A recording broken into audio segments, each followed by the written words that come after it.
নমস্কার, আমি বর্ণা। আমোদরিয়া নিউজে সকলকে স্বাগত। আজ আমাদের আমোদরিয়া স্টুডিওতে রয়েছেন বাংলা নাট্য জগতের অন্যতম ব্যক্তিত্ব অভিনেতা কল্যাণময় দাস। নমস্কার। যার কোচবিহারে বাড়ি হলেও ডুয়ার্সের সাথে তার যোগাযোগ অনেক গভীরে, যিনি সাহিত্য সংস্কৃতির বিভিন্ন অঙ্গনে অতি পরিচিত সুনাম। তার সঙ্গে ডুয়ার্সের গভীর সম্পর্ক। তিনি সেখানে শুধু বেড়াতেই যান না, সেখানকার আদিবাসী, নেপালি, ভুটানি ছেলে মেয়েদের অভিনয় শেখান, তাদের নিয়ে নাট্যচর্চা করেন। এমন একজন মানুষের কাছ থেকে আজ আমরা ডুয়ার্স সম্পর্কে জানব। আমাদের প্রথম প্রশ্ন, ডুয়ার্সের ছেলে মেয়েদের নিয়ে আপনার নাটক করার চিন্তা ভাবনা কিভাবে এলো? এটা প্রায় 1999 সনে আমি যখন কলকাতা থেকে ফিরি, আচ্ছা, ডুয়ার্সে একদিন হঠাৎ করে বেড়াতে গেলাম এবং সেখানে ডুয়ার্সের মানে অবিসংবাদী নেতা, তার নাম ছিল রামকুমার লামা। তো রামকুমার আমাকে বলল যে দাদা, আমার এখানে অনেক ছেলে মেয়ে আছে, এই ছেলে মেয়েদের দিয়ে তুমি একটা কিছু করো। তার আগে আমার ইচ্ছে ছিল যে ওদের সাথে, যেহেতু ওদের ভাষাটাও কম বেশি আমি জানি, সুতরাং ওদেরকে দিয়েই কিছু একটা করাবো, সেটা থিয়েটারই করাবো, এরকম কোনো প্রাথমিক ভাবনা ছিল না। কিন্তু রামকুমার বলার পর থেকে আমি ওদেরকে নিয়ে প্রায় 1.5 মাস ধরে ওই নেপালি জনজাতি, আদিবাসী এবং ভুটনিজ, দূর দূর পাহাড় থেকে তারা আসতো, প্রত্যেক দিন হেঁটে আসতো, কেননা ওখানে গাড়ি চলে না, সাইকেল চালানো যায় না বা অন্য কোনো যানবাহনে যাওয়া যায় না। তো তারা আসতো, প্রায় 1.5 মাস একটানা ওদেরকে নিয়ে আমি কাজ করেছিলাম। ওইটাই শুরু আর কি। রামকুমার লামা এই নাটক, ডুয়ার্সে নাটক, ছেলে মেয়েদের নাটক শেখানোর জন্য রামকুমার লামার একটা বিরাট ভূমিকা আছে। আমি সাথে সহযোগিতা করেছি যে কি থিয়েটারটা কি। ওরা তো থিয়েটার দেখেনি কোনোদিনও, ইতিপূর্বে, এখনো দেখে না, এখনো খুব, তো যারা যারা যায়, আমরা যখন যাই আমাদের থিয়েটার দেখে, কিন্তু ওরা তো কোনোদিনও থিয়েটার দেখেনি, আচ্ছা, জানেই না থিয়েটারটা। তাদেরকে দিয়ে সেই কাজটা করানো হচ্ছে এখন। তারা এখন মানে আমারই 2টো নাটক নেপালি ভাষায় এবং সাদ্রি ভাষাতে অনুবাদ হয়েছে। সেগুলো সব পাহাড়ে পাহাড়ে বিভিন্ন জায়গায়, দার্জিলিং, কালিম্পং, কারসাং, কুচবিহার, ফালাকাটা, আলিপুরদুয়ার, সব জায়গায় অভিনীত হয় এখন। আচ্ছা, আপনি যখন প্রথম শেখাতে গেলেন তখন সেখান থেকে আপনি কিরকম প্রতিক্রিয়া পেয়েছিলেন? ওই যে বললাম, দারুণ প্রতিক্রিয়া। প্রথমে তো ওরা বুঝতোই না, ওরা তো কেবল, আর তখন 99 সনে প্রথম, সেই সময়টায় তখন মোবাইলও আসেনি। মানে সেই অর্থে সবার হাতে মোবাইল পৌঁছয়নি।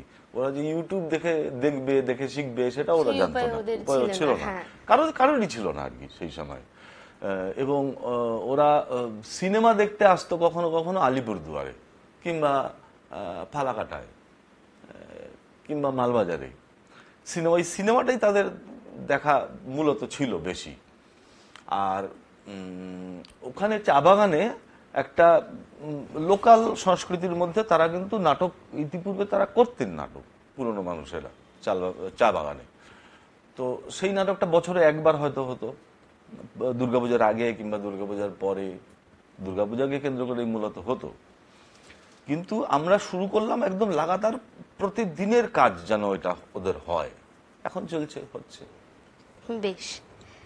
তা ডুয়ার্স মানেই তো আদিবাসী, সেখানে এখনো মাতৃতান্ত্রিক সমাজ ব্যবস্থা রয়েছে।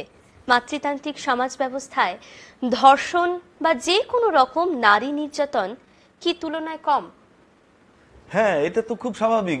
এই প্রসঙ্গটা খুব একটা ভালো প্রশ্ন।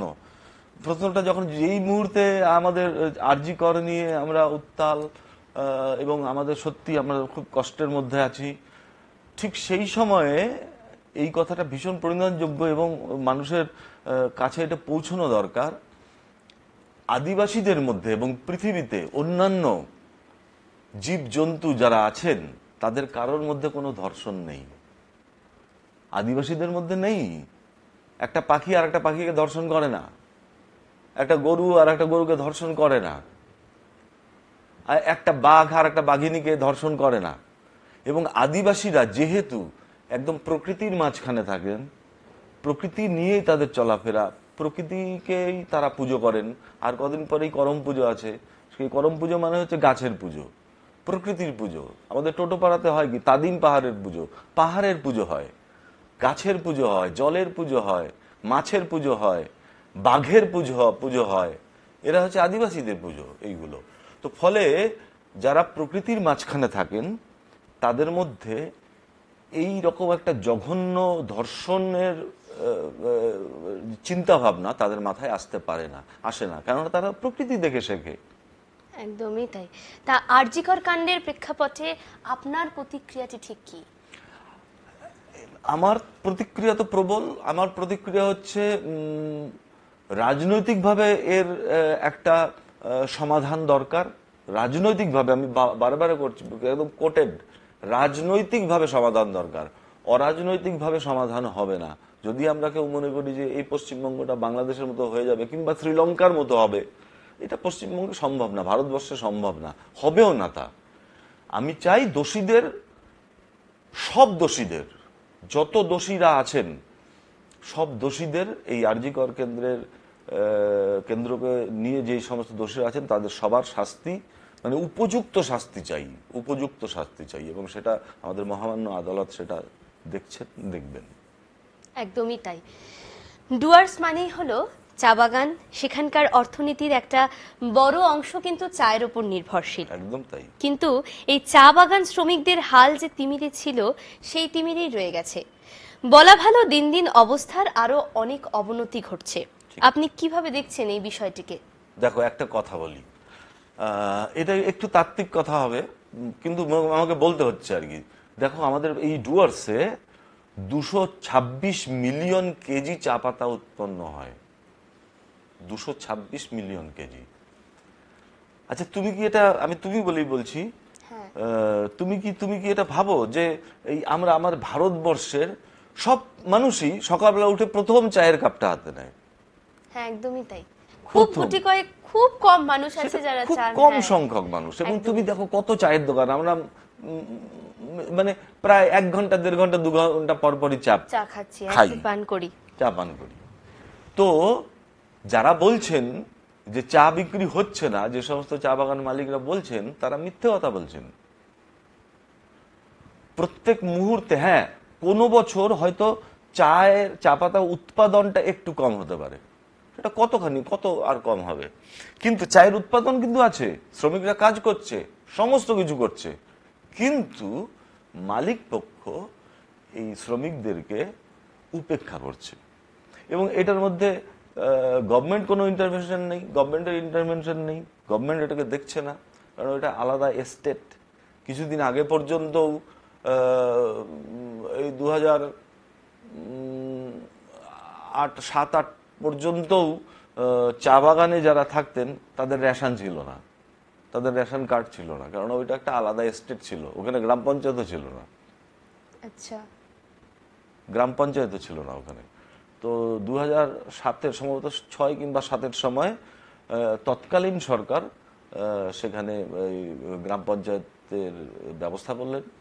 এবং সেখানে এখন অবশ্য সেখানে নিয়মিতভাবেই নির্বাচন হয় গ্রাম পঞ্চায়েতে, এবং এখন রেশনটা তারা পান। কিন্তু একটা সময় ছিল না। এটা কিন্তু একদম ইংরেজ আমল থেকেই, 185 বছর হয়েছে আমাদের এই ডুয়ার্সের চা বাগান। 185 বছর আগে এই ডুয়ার্সে চা বাগান নির্মাণ করেছিল ইংরেজরা।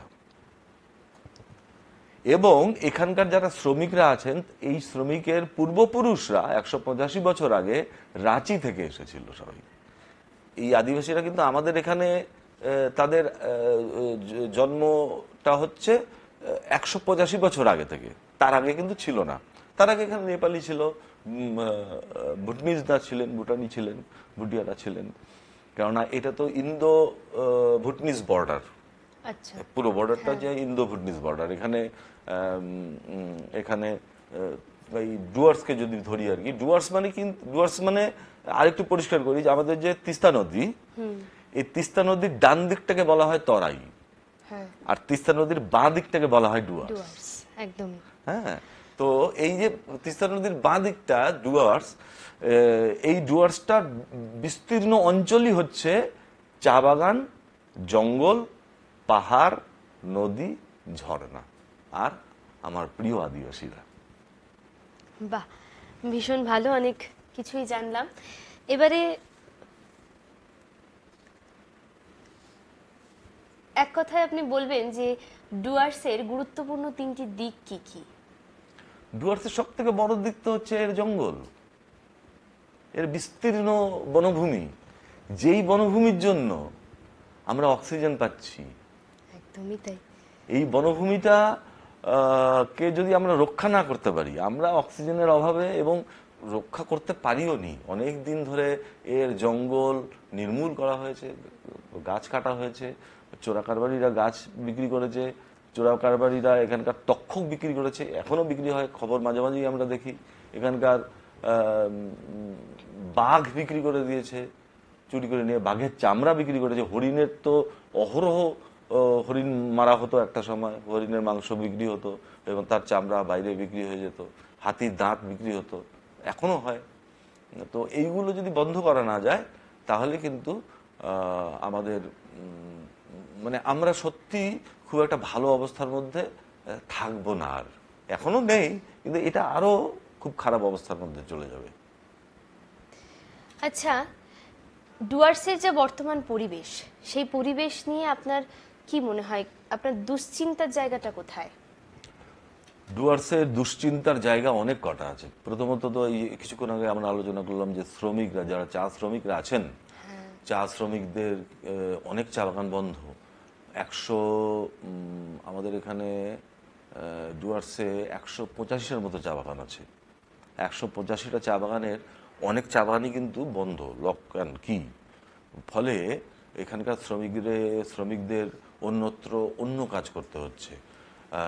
এক চা বাগানের শ্রমিককে আর এক চা বাগানে সহসা ঢুকতে দেওয়া হয় না, কেননা তাদের একটা নির্দিষ্ট নিয়ম আছে।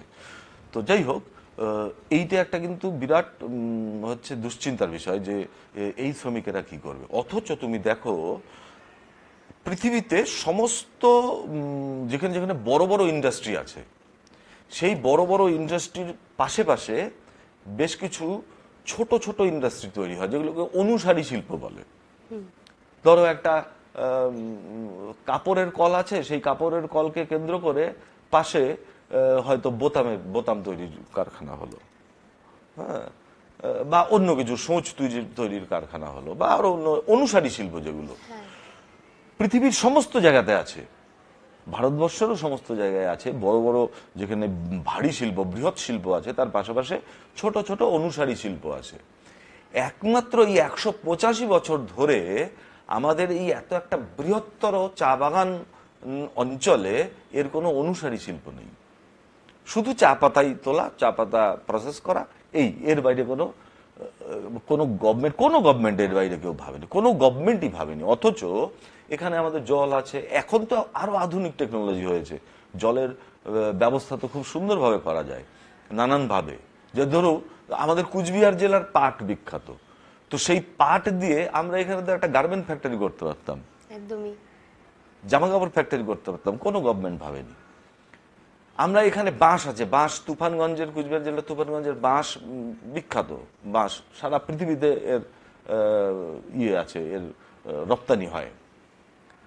তো এই বাঁশের থেকে আমরা এখানেই বিস্তীর্ণ জায়গা আছে নদীর পাড়ে, মূর্তি নদীর পাড়ে হোক বা যে কোনো জায়গায় হোক, আমরা কিন্তু কাগজ কল করতে পারতাম, কোনো গভর্নমেন্ট ভাবেনি, তৈরি হয়নি। তো অনুসারী শিল্প, যদি অনুসারী শিল্পটা থাকতো। আচ্ছা, আরো আরো আরো বড় ব্যাপার, আমাদের এখানে যত ভেষজ আছে, অর্থাৎ আমাদের জঙ্গলে, ডুয়ার্সের জঙ্গলে আয়ুর্বেদ কারখানা, ওষুধের কারখানা হতে পারত, করেনি, ভাবেনি, আজ পর্যন্ত ভাবেনি। এই 76 বছর হলো স্বাধীনতা, কোনো গভর্নমেন্ট ভাবেনি। তো ওষুধের কারখানা হলে পারে যেই সমস্ত শ্রমিকেরা চা বাগান বন্ধ বলে তারা ছাঁটাই হয়ে যাচ্ছে, তারা তো ওষুধ কোম্পানিতে গিয়ে কাজ করতে পারত। এবং তারা তো চেনে জঙ্গলটাকে, তারা জানে যে কোন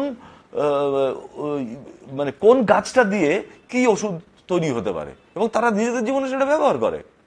আমরাই তো ছোটবেলায় দেখেছি, এই পা কেটেছে, এই ওই কচুটা তোল, কচুটা লাগা রক্ত কমে যাবে।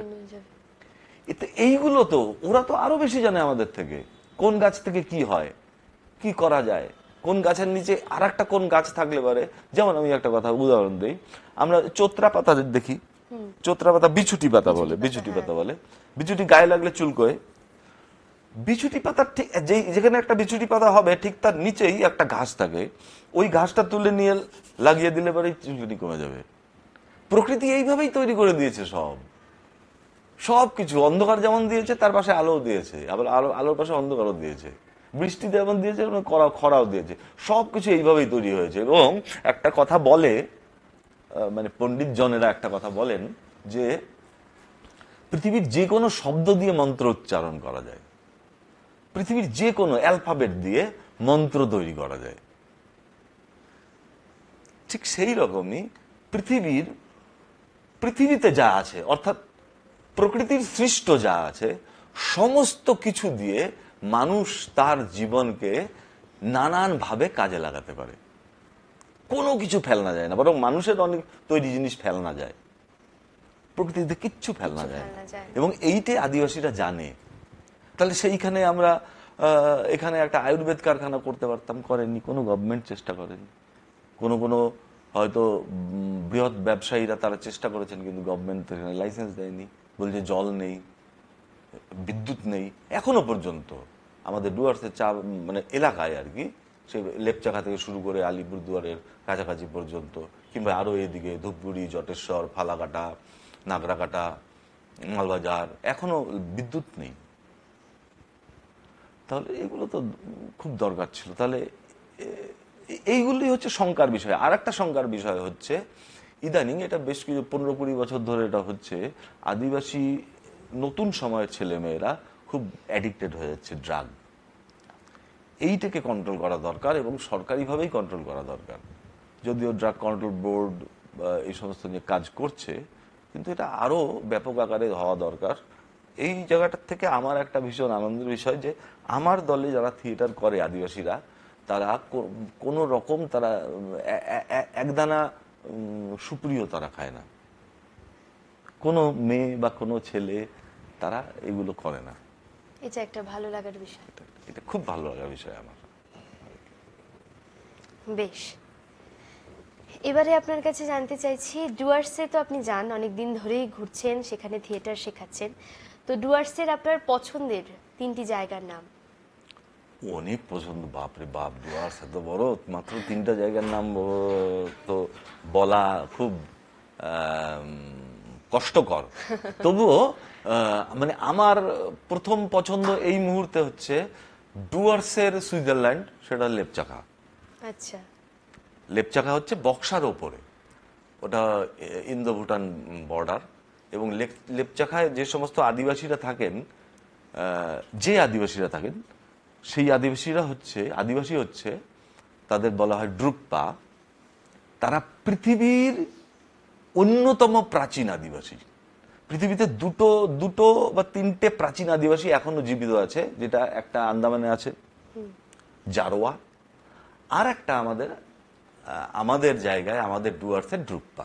এরা হচ্ছে প্রাচীনতম আদিবাসী। এত প্রাচীন আদিবাসী আর নেই, যদিও ওরা এখন দিনকাল আস্তে আস্তে ওরা কমে যাচ্ছে। এখন প্রায় 50-52টা পরিবার আছে। কারণ কমে যাওয়ার পিছনে কারণ হচ্ছে ইন্টারম্যারেজ আর কি। ওরা হয়তো কখনো নেপালিদের বিয়ে করছে, বা কোনো আদিবাসীরা গিয়ে ওদেরকে বিয়ে করছে, অন্য কোনো আদিবাসী।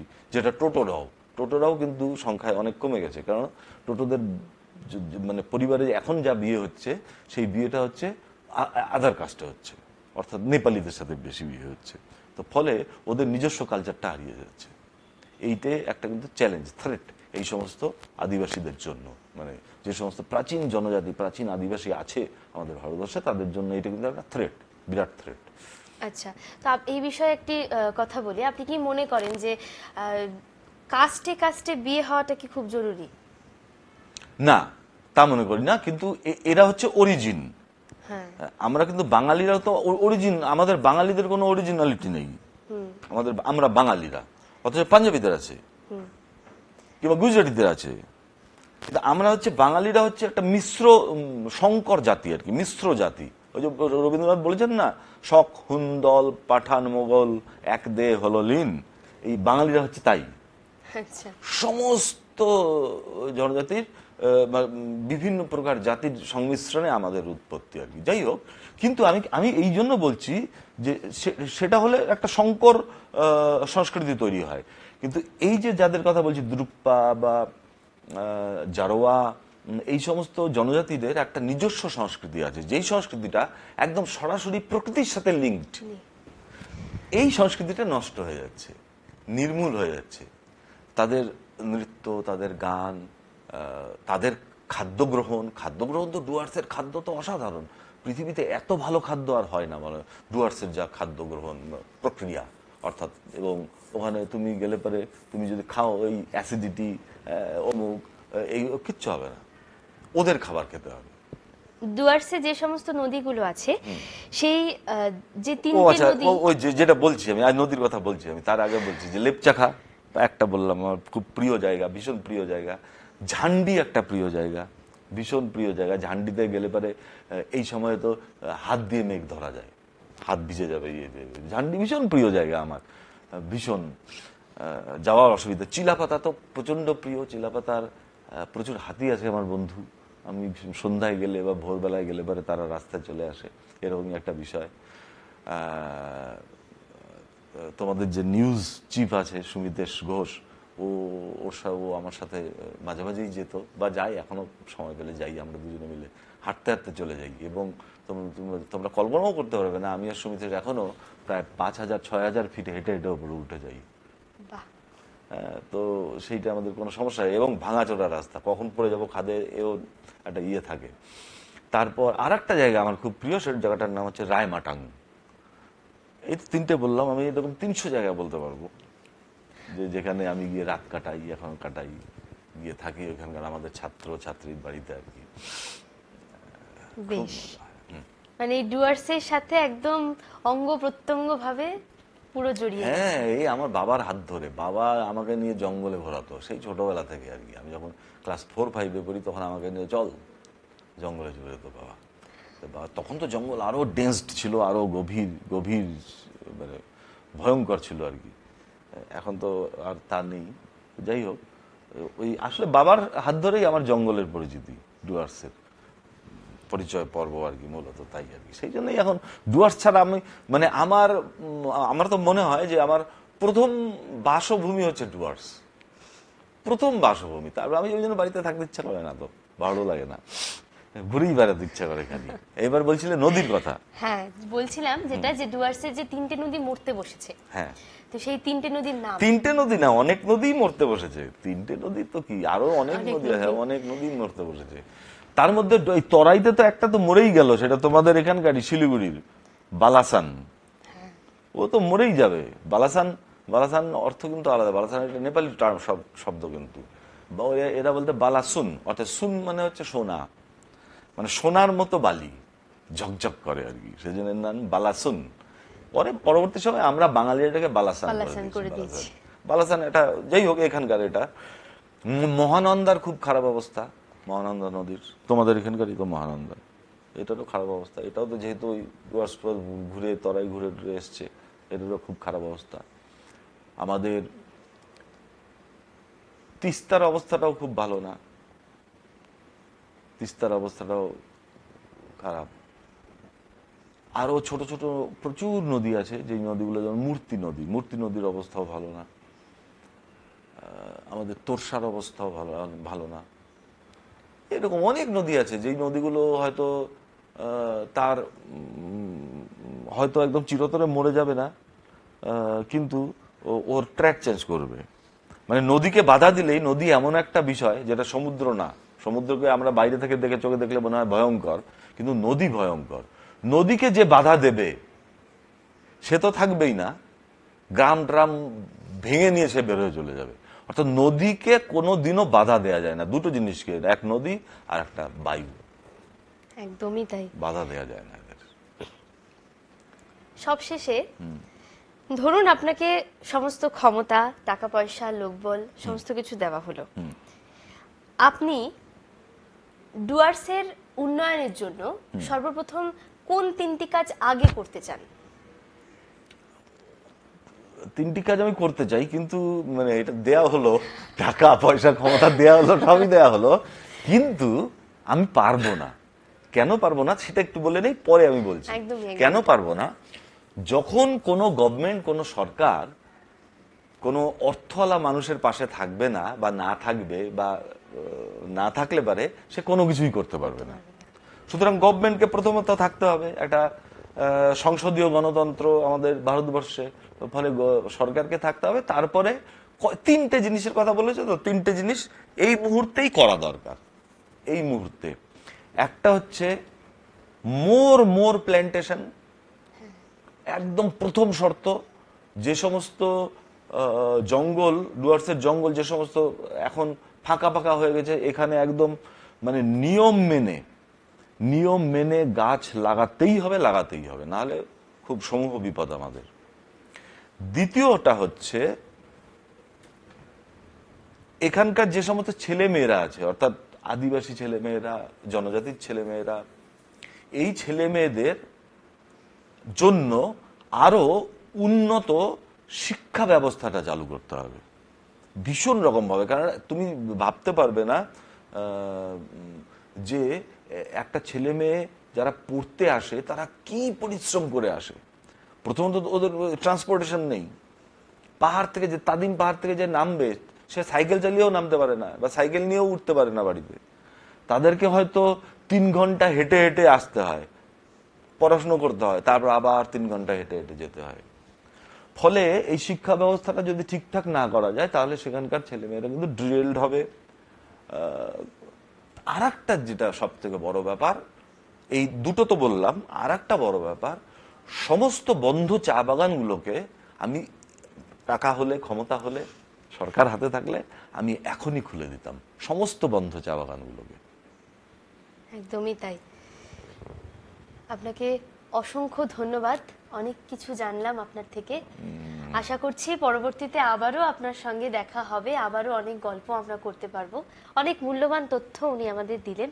আপনাকে আবারও নমস্কার, অসংখ্য ধন্যবাদ। আজ এই পর্যন্তই, আবার ফিরবো অন্য কোনো খবরে। ধন্যবাদ।